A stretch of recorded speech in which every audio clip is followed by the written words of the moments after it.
spaceship that I'm waiting for. I'm flying up to the stars. I was born and raised in Fort Bragg, North Carolina, which then was turned into Fort Liberty, North Carolina, at 82nd Airborne, home of the 82nd Airborne. My dad was a 30-year veteran. He had served in both the Korean War and the Vietnam Wars, and all of my brothers went into the military, and I left Fort Bragg at age 18 for New York City, saying I would never, ever be in the military. Really? Yes. Not because I was had anything against it. I had just grown up around it my whole life and thought that it was not my calling until the first Desert Storm broke out, and we still had our whole family there at Fort Bragg and friends, and I came home in order to see the troops off on our dens, which is what we typically did as a community, and a very close friend of the family said, "What are you doing? Your country needs you. You know this." And at the time, I pretended like it didn't resonate, but that whole trip home back to New York, it did. And the next thing I knew, I was in an ROTC program at Hofstra University while going to grad school. And then I was on my way to flight school at what was then Fort Rucker, Alabama.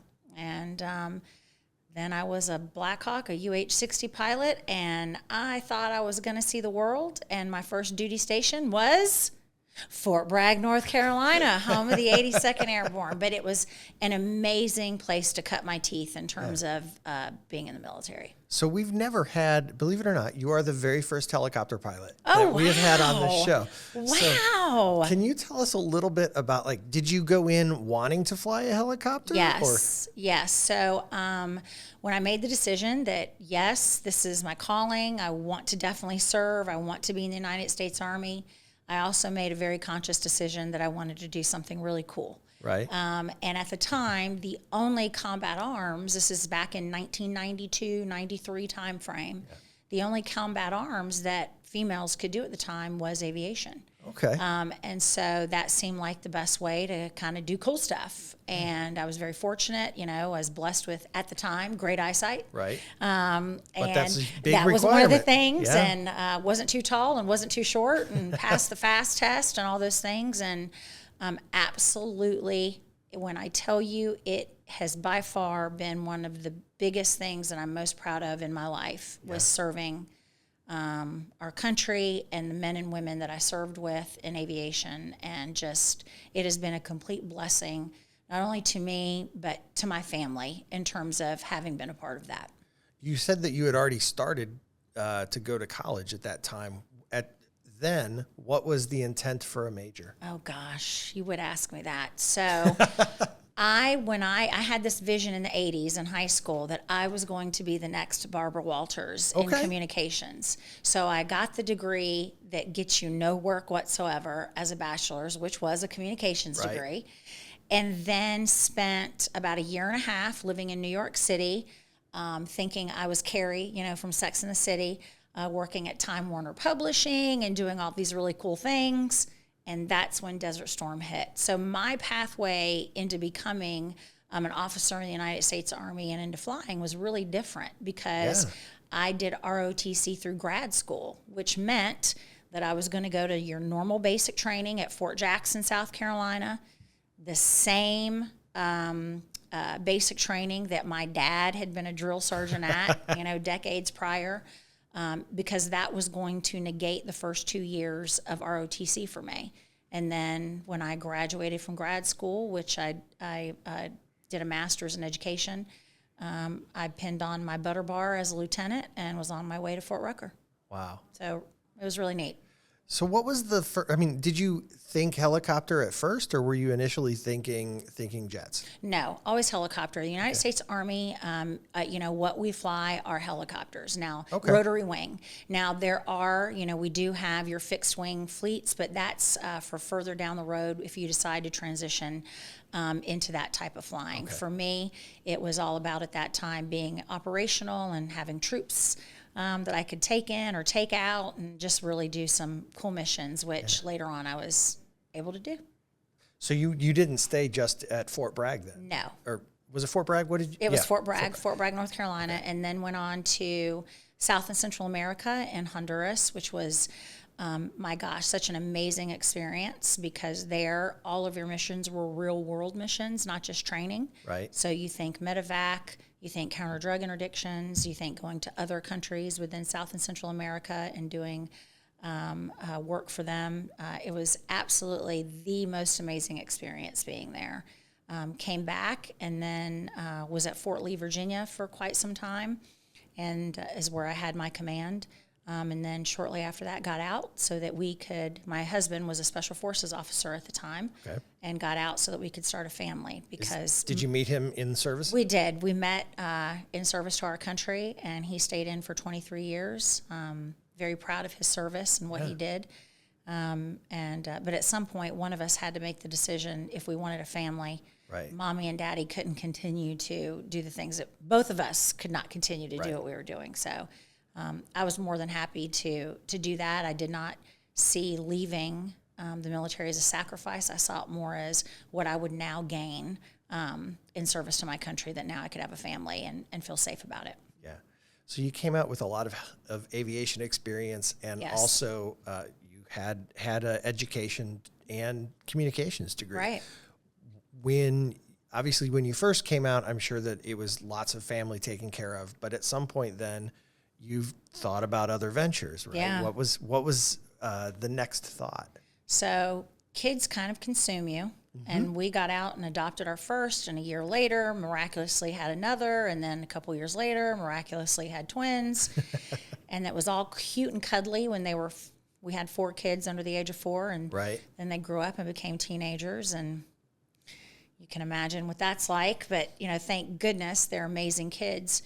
But when they started to get older and, we raised them to be rather independent, when they started to get older, it was time for Mama to figure out, what I wanted to be when I grew up again. Yeah. And so I slowly started getting my feet wet back in education, because education has always been a passion of mine, even when I was in the military, and whatever that looked like in terms of the men and women that I was leading, and hoping that I could continue to help them further their education in whatever manner that looked like. So I dipped my toes back into education, and before you knew it, we were here, stationed here in Huntsville back in 2011, and fell in love with Huntsville. And that is when my husband decided to get out and make this our home. And I decided it was time for me to go full time. And so after a couple of years of consulting, doing some education, using some behavior analysis that I had learned, using some leadership skills, and then we're right here in the Department of Defense world. Right. That's when I decided, I think that there's something really special about Huntsville, and I want to bring something new to it when it comes to business development. And so, I talk a lot about this and about how special Huntsville is. There's not a lot of towns in the United States of America that can brag that they have a strong military force in Redstone Arsenal. Right. A very, very reachable and approachable local government with our city in Huntsville. It does not matter. You can call and ask for an appointment, and the next thing you know, you're sitting there talking to our mayor. Wow. And it's just unbelievable, the access that we have, and with our city council as well. The industry here in Huntsville, whether it's Department of Defense or commercial, is outstanding. And then you have post-secondary education, which is phenomenal. The colleges that we have are crushing it, throughout the nation. And then we have this nonprofit sector that is unbelievable. I've never seen a nonprofit sector like what we have in Huntsville. Yeah. And my thought process was, that's so special. Let's take these 5 enterprises and make them work together. Yeah. Because when they work together, now we've got a rising tide lifts all boats situation. And I will tell you, it has been one of the, in second to my military career, and in second to being a mom to 4 really great kids, doing this company, starting this company, but being able to say that I headquartered it in Huntsville, Alabama, has been one of the proudest moments of my career. Tell me a little bit about the company then. Yeah, so it's called The Company You Keep, and it's the name speaks for itself. And it's about surrounding yourself with people that will make your business better. And so really what I tell people is I go into a company looking to work myself out of a job. I want to get there. I want to do what it takes to help you develop, whether that's developing within the Department of Defense or commercially or whatever that looks like for you. My team and I will do that for you, and then we're going to step aside and watch you do great things and be there to brag about you behind your back. And so it's been 5.5 years now since I launched the company, and this city, I cannot tell you how supportive they've been, and I don't think I could have done it anywhere else. That's awesome. How did you end up connected with the Space and Rocket Center? So this place, if you're a kid back in the 80s watching television on things like 60 Minutes, I can't tell you how many times I've heard about Space Camp growing up and thought how cool it would be to go there. And then when we were first stationed here and our kids were in school, the Space and Rocket Center has day programs where for the week, as a sixth grader, your student will come and experience Space Camp. It's a day camp, but it's Monday through Friday for 5 days. Well, all 4 of our kids came through that Space Camp, and one of our kids, Cameron, when she was in 6th grade, she actually won the Wright Stuff Award. And because at the end of the camp, they give that out. Yeah. And she just thought that was the coolest thing, and so did we. Years later, you fast forward, and we partner a lot. One of my clients, the Alabama School of Cyber Technology and Engineering, is about 2 blocks away from here. Okay. And we partner with the Space and Rocket Center a lot. And they were having the opening of their cyber camp and wanted a child or a student that had been there and done that to come and speak on it. And she'd been to their cyber camp, she'd been to their aviation camp, all the things. And she came and spoke at that. And that was her very first time public speaking, and she crushed it. It was great. And now this young lady is going to the United States Naval Academy next year, and she has aspirations of one day hopefully being in space. And that's all because of a 5th or 6th grade camp that she came to, at age 11 or 12. Yeah. And then continued to come over the summers to kind of feed that curiosity. And were it not for this camp, I don't know if she would have gone that route. And we're just really excited for her. But even for our other 3 kids, that this camp, what they did for our kids in terms of giving them the self-esteem to lead when you're 11 years old with kids that you don't know that well from other schools, or having an opportunity to be able to see what our astronauts, our men and women do up there that is really groundbreaking. Yeah. And we've got that right here, has been tremendous for our whole family. Yeah. So we dig it. Well, if you don't mind, let's circle back around and talk a little bit, because it is the Year of Aviation. Right. And so can we talk a little bit more about your helicoptering experience? Absolutely. Helicoptering, is that what we call it? Aviation experience in a helicopter, absolutely. So I said earlier, you were the first helicopter person that we've had on the show. So oh my gosh. Tell us a little bit. There's so many better ones here in this town, my gosh, and I'll give you their names, because this town is filled with some amazing former aviators that have done some pretty tremendous things for our country. Well, tell me a little bit about what it's like to fly a helicopter. Obviously, because do you have a commercial license for airplanes? I do not anymore. Okay. No, so I had a commercial license for fixed wing, instrumentation and fixed wing. My daughter actually took some additional classes because she's dabbling into that as well. But not anymore. At some point, it becomes not cost effective. Right. When you've got 4 kids and all the other things and trying to do it. But I will tell you that that time in my life, in addition to just the thrill of flying, the thrill of the people who sit to your left and your right, and that you're truly doing the missions for and with, is what makes it so awesome. What is the biggest thing that is different about flying a helicopter versus a fixed wing? Oh my gosh, it's hovering. Hovering, absolutely. Flying is easy. Once you get up in the air, it's you're sure. There. But people will joke about the hardest thing is when you first have to figure out how to make that cyclic collective and those pedals all work at the same time. People will also tell you, it was one of the first things we hear when we're there at Fort Rucker as a student is, helicopters defy physics. It's not supposed to fly. That machine is beating the air into submission in order to stay afloat, quite basically.